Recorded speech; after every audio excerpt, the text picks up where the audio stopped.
شیخ، جس دور میں آپ واپس آئے تعلیم حاصل کر کے، ایک تعلیمی سفر آپ کا مکمل ہوا، تو وہ تو دور تحریکوں کا دور تھا، تو اس حوالے سے پھر آپ نے کیا دیکھا اور کیا محسوس کیا؟ اب جو یہ دور تو اب خیر تحریکیں تو تقریباً ساری وہ ختم ہو گئی ہیں، ہر دور کی اپنی اپنی ایک ریکوائرمنٹس ہوتی ہیں، تو اس دور کو اگر اس دور کے ساتھ موازنہ کریں تو آپ کیا دیکھتے ہیں؟ خیر کا پہلو کس دور میں غالب تھا؟ دیکھیں تحریکیں جو ان کے اپنی اپنی سوچ ہوتی ہے تو اس میں خیر بھی ہوتی ہے، شر بھی ہوتی ہے. شر خیر کے بغیر نہیں چل سکتی. آپ کا ایک دوست ہمیشہ چٹکیاں کاٹتا تو رکھو گے اس کو، ساتھ سموسے بھی کھلائے اور ساتھ چٹکی بھی کاٹے تو چلو چل جائے گا. صحیح. تو جو خیر کے بغیر کوئی شر نہیں چل سکتی. تو ہر تحریک میں کوئی خیر ضرور ہوگی. دیکھنا یہ کہ زیادہ کیا ہے اور شر کتنی زیادہ ہے اس میں. تو مدینہ میں بہت عجیب فضا تھی ان زمانے میں کہ جناب جو حکومت کی اندھی حمایت کرتا ہے وہ تو سلفی ہے، اور جو مخالفت کرتا ہے وہ اخوانی ہے، اور جو تھوڑی بہت بات کرتا ہے وہ سروری ہے. اچھا، سروری یہ یہ نئی اصطلاح محمد بن سرور زین العابدین نام کا ایک سعودی برطانیہ میں بیٹھا ہے، وہاں سے کچھ مجلے اخبار نکالتا ہے اور وہ اپوز کرتا ہے حکومت کو. اچھا. تو مطلب بہت ڈیبیٹ رہتا تھا استادوں میں بھی، طالب علموں میں بھی، یہ کیا ہے یہ کیا ہے. آئے روز یہ قرارداد پاس ہوتی تھی کہ آج یہ سلفی نہیں رہا ہے. اچھا. ہاں، آج کے بعد یہ سلفی نہیں رہا ہے. صحیح. تو میں دبئی گیا تو وہاں ایک شیخ تھے، وہ ہمارے پاس بھی آئے تھے، تو میں نے تعارف کروایا تو انہوں نے کہا جی ہاں لیکن تم تو سروری ہو. آپ کو کہا؟ ہاں. تو حالانکہ میں نے تو مطلب تعارف ہی کیا تھا. بولے میں نے کہا جی یہ بتائیں کہ ہم پہلے سے یہ ہیں یہ بعد میں آئے ہیں؟ اچھا. تو کہنے لگے بعد میں آئے ہیں. تو میں نے کہا جی آپ بتائیں کہ آپ یہ بھی مانتے ہیں کہ آپ کی جو آپ کا حلقہ بہت ہی ایکٹیو ہے، دعوت میں بھی، ادھر بھی، صحافت میں بھی، تعلیم میں بھی بہت ایکٹیو ہیں، تو اتنی ایکٹیو جماعت آپ نے سروریوں کو دے دی، تو آپ نے ان کے لیے کیا کیا؟ کوئی خط لکھا، آ کر نصیحت کی، کیا کیا آپ نے؟ تو چپ ہو گئے، ادھر ادھر بات گھمانے لگے. میں نے کہا یہ پہلے اس کا جواب دیں آپ کہ آپ کا کام صرف اندر بیٹھ کر توپ کا بیرل باہر نکال کے فائرنگ کرنا ہے، صحیح، یا آپ نے کچھ کیا بھی ہے؟ آپ جو مان رہے ہیں کہ پہلے تم ٹھیک تھے اب یہ سب ہو گیا ہے، تو انسان ہے غلطی کر سکتا ہے، تو آپ نے اصلاح کیوں نہیں کی؟ تو یہ المیہ ہے. بہرحال ذرا سی کوئی بات ادھر ادھر ہوئی، فتویٰ چھوڑ دیا اس پہ. اور اب دیکھیں کچھ کمزوریاں ہمارے بیچ میں اس طرح کی تھیں بھی، لیکن اصلاح کرنے والوں نے اصلاح کی الحمدللہ. ہم نے اخوان یا جو تکفیر یا اس کے وہ کتابیں لکھی ہیں. اور اچھا، اب آپ کی کتابیں اس کے اوپر؟ میری نہیں، مطلب پورے حلقے کی ہیں. اور ایسا مطلب کوئی تھوڑی بہت کمزوری تھی انسان میں آ جاتی ہے، وہ اللہ نے ختم کر دی، دور کر دی، بلکہ الٹا ان کے خلاف تحریک بن کر نکلے. تو یہ طریقہ تو ٹھیک نہیں ہے نا کہ روزانہ آپ قرارداد پاس کریں کہ آج کس کو نکالنا ہے. یہ طریقہ وہاں تھا، روزانہ لسٹ جاری کریں. ہاں بالکل. تو زیادہ وہ تحریکیں آج بھی موجود ہیں اور بڑے آب و تاب کے ساتھ موجود ہیں.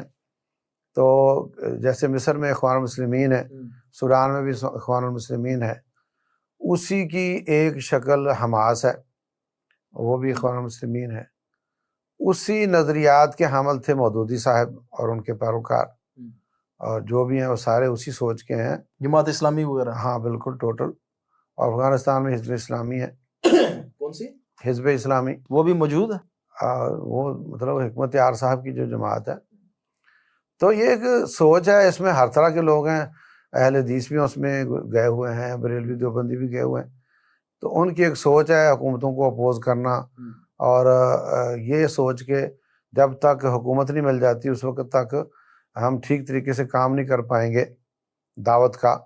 تو اچھا، یہ وہ حکومت مانگتے ہیں یا خلافت کے؟ وہ مطلب نام تو مختلف ہیں، کسی کا کوئی مدعات بالکل ایک ہی ہے نا، کہ وہ سمجھتے ہیں کہ یہ حکمران ہی بیچ میں رکاوٹ بن جاتے ہیں. تو اگر یہ حاصل ہو جائے گی تو ہم ٹھیک طریقے سے دعوت کے کام کو عام کر سکتے ہیں، جو کہ مودودی رحمہ اللہ کا بھی وہ ہے۔ تو یہ سوچ عربوں میں اخوان کہلاتی ہے۔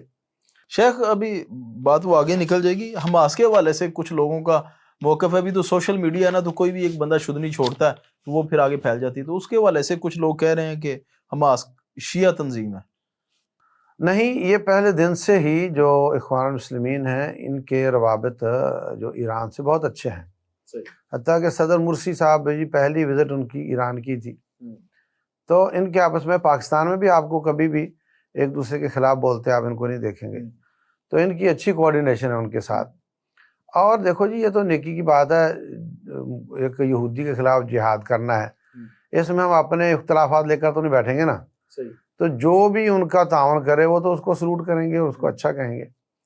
تو یہ لوگ تعاون کر رہے ہیں ان کا، اور وہ ان کا شکریہ ادا کر رہے ہیں، اور جو ان کے علاوہ لوگ تعاون کر رہے ہیں وہ بھی ان کا بھی وہ شکریہ ادا کر رہے ہیں۔ صحیح۔ تو جتنا قدر ان کو کوآرڈینیشن ملتی ہے اتنا قدر اس کو اچھا کہتے ہیں، لیکن بہرحال وہ ایک اخوان تحریک ہے، اور وہ ایسی جیسے ہمارے یہاں جماعت اسلامی ہے، یعنی کہ سنی تحریک ہے۔ مطلب آپ جانتے ہیں کہ کیا ان کے خلاف کوئی پاکستان میں ایسی سوچ ہے کسی جماعت کی، جماعت اسلامی کے خلاف؟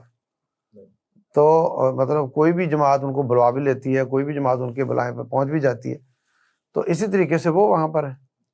لیکن اب تو لوگ کہتے ہیں نا کہ جو اخوان المسلمون اور جماعت اسلامی ان کے نظریات اب بہت زیادہ فرق آ چکا ہے، یہ اب ایک خاص سیاسی جماعت ٹائپ ایک چیز بن گئی ہے، اور وہ اپنے نظریے پہ ابھی بھی خلافت والے پہ قائم ہے۔ اصل میں نا جو صدر بنے تھے مرسی، تو ظاہر سی بات ہے وہ بھی الیکشن سے ہی آئے تھے نا، یعنی ان کی ابتدائی سوچ یہی تھی کہ یہ انتخابات غلط اور جمہوریت غلط، اور جو مودودی صاحب تھے انہوں نے بھی یہ اپنی کتابوں میں لکھا، صحیح۔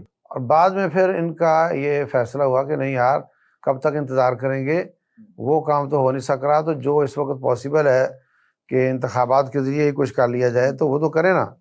تو جیسے انہوں نے یہ سٹیپ لیا تو ڈاکٹر اسرار رحمۃ اللہ علیہ، یا جو امین احسن اصلاحی رحمۃ اللہ علیہ، یا دوسرے تیسرے، وہ ان کو چھوڑ گئے، یہی وجہ بنی تھی۔ تو اسی طریقے سے وہاں بھی یہ سوچ آئی کہ یار وہ تو کام ابھی لمبا لگ رہا ہے، تو چلو الیکشن کے لیے کچھ کرتے، مطلب راستہ انہوں نے علیحدہ کیا، منزل ایک کی۔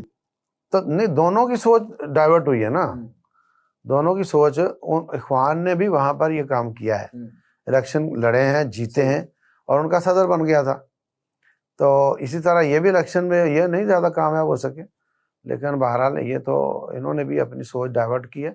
اور ہمیشہ تنظیمیں، جماعتیں جو ہوتی ہیں وہ اچھے سے اچھے کی سوچ رکھتی ہیں، اور وہ سمجھتے ہیں کہ اس میں زیادہ بہترینی اس میں ہے، تو ظاہر سی بات ہے علماء نے تو الیکشن میں حصہ لینے کے فتوے بھی ایسے 25 سال پہلے کے دیے ہوئے ہیں، ابن عثیمین رحمۃ اللہ علیہ، ابن باز رحمۃ اللہ علیہ، کہ آپ شر کا ان کے لیے میدان نہ کھلا چھوڑ دو، شریر لوگوں کے لیے، تو آپ اس میں جاؤ اور کسی خیر کی بات کے لیے یا کسی شر سے میں رکاوٹ بننے کے لیے جاؤ، تو وہ اس سوچ پر آ گئے ہیں۔ تو یہ کوئی ایسی بات نہیں ہے کہ انہوں نے یو ٹرن لے لیا ہو، ایسا نہیں ہے۔